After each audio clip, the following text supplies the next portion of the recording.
Selamat sore semuanya, kembali lagi bersama saya.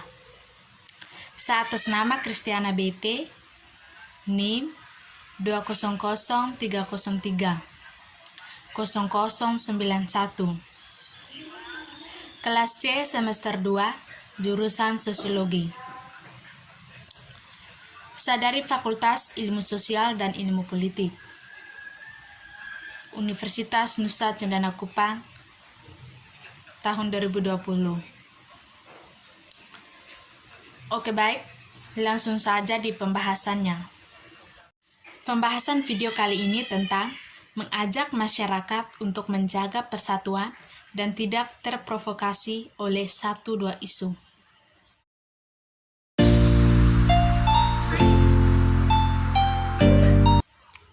Sebelumnya saya mau menyampaikan ada kedukaan di Makassar. Salah seorang terduga aksi bom bunuh diri di depan halaman gereja Katedral Makassar, Sulawesi Selatan minggu kemarin pada tanggal 28 Maret 2021. Jadi di sini kita sebagai masyarakat, saya mengajak saudara-saudari semua untuk melawan terorisme yang ada di Indonesia.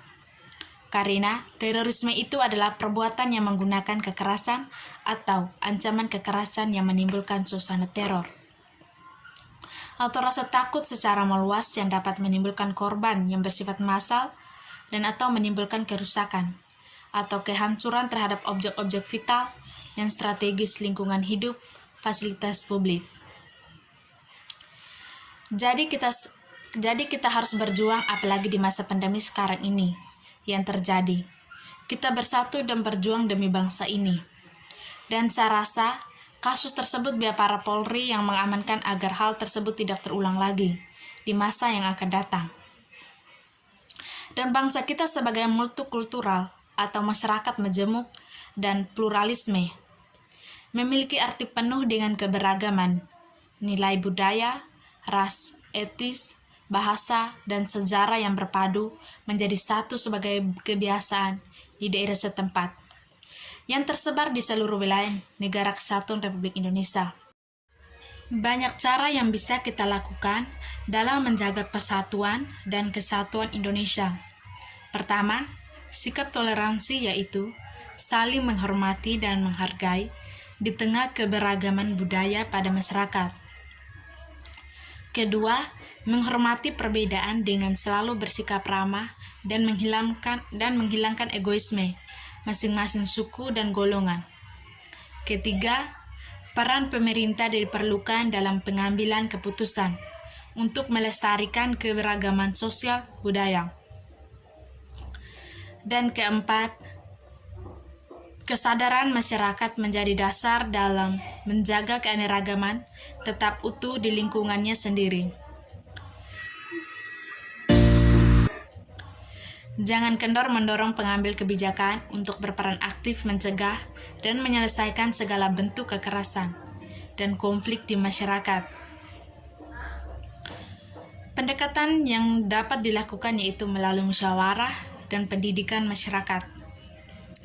Tujuannya agar lebih meningkatkan komitmennya dalam berbangsa dan bernegara. Peran dan tanggung jawab sebagai seorang polisi itu antara lain memelihara keamanan dan ketertiban masyarakat, menegakkan hukum, memberikan perlindungan, pengayoman, dan pelayanan masyarakat, melaksanakan pengaturan, penjagaan, pengawalan, dan patroli terhadap kegiatan masyarakat, dan pemerintah sesuai kebutuhan. Dari peran dan tanggung jawab seorang polisi, itu pasti kita sudah tahu. Jadi, namanya kejadian atau kerusuhan seperti kejadian yang di atas, kita biarkan para polisi yang pengayoman saja. Kesatuan dan penting untuk mempertahankan kedaulatan dan kemerdekaan bangsa. Arti penting persatuan dan kesatuan bagi bangsa juga melambangkan terbentuknya Negara Kesatuan Republik Indonesia. Apalagi banyak masa-masa sekarang ini terprovokasi oleh satu dua isu. Akhir-akhir ini, dunia maya banyak dimunculkan informasi dan berita palsu atau lebih dikenal dengan istilah hoax. Oleh sejumlah oknum yang tidak bertanggung jawab, berita hoax seringkali menggunakan judul sensasional yang provokatif. Misalnya dengan langsung menundingkan jari ke pihak tertentu. Isinya pun bisa diambil dari berita media resmi, hanya saja diubah-ubah agar menimbulkan persepsi sesuai yang dikehendaki sang pembuat hoax. Oleh karenanya, apabila menjumpai berita dengan judul provokatif, sebaiknya Anda mencari referensi berupa berita serupa dan dari situs online resmi. Kemudian, bandingkan isinya apakah sama atau berbeda.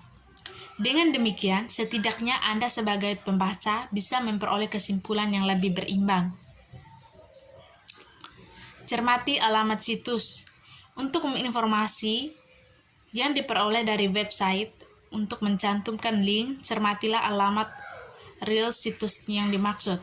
Apabila berasal dari situs yang belum terverifikasi sebagai institusi pers resmi, misalnya menggunakan domain blog, maka informasinya bisa dibilang meragukan. Periksa fakta. Perhatikan dari mana berita berasal dan siapa sumbernya. Apakah dari institusi resmi seperti KPK atau Polri? Sebaiknya jangan cepat percaya apabila informasi berasal dari pegiat, ormas, tokoh politik.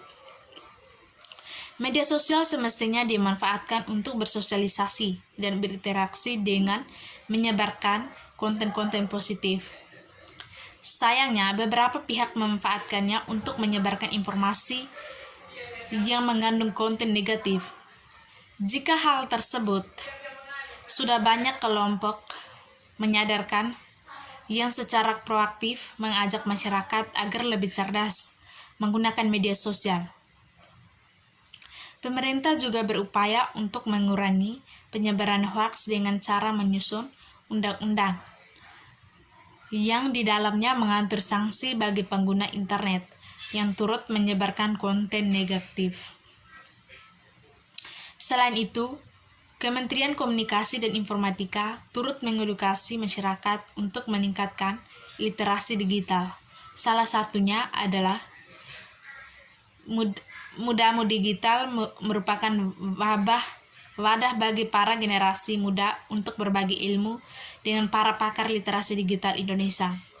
Tujuan utama dari Mudamu Digital ialah membentuk para masyarakat Indonesia agar mempunyai kecerdasan literasi digital yang tinggi, sehingga tidak mudah dipengaruhi oleh berita-berita hoaks yang dapat melunturkan persatuan dan kesatuan bangsa. Situs berita hoaks bisa muncul tiap saat, tetapi kita sebenarnya bisa menghindari jebakannya dengan bersikap hati-hati. Juga berlaku berbagai narasumber yang mereka kutip, minimal dengan mencari referensi lanjutan di Google atau situs lain yang sudah terpercaya. Persatuan dan kesatuan antar sesama dalam masyarakat demi menjaga keutuhan bangsa dan negara Indonesia. Tanpa adanya rasa persatuan dan kesatuan, bangsa Indonesia akan mudah terpecah belah.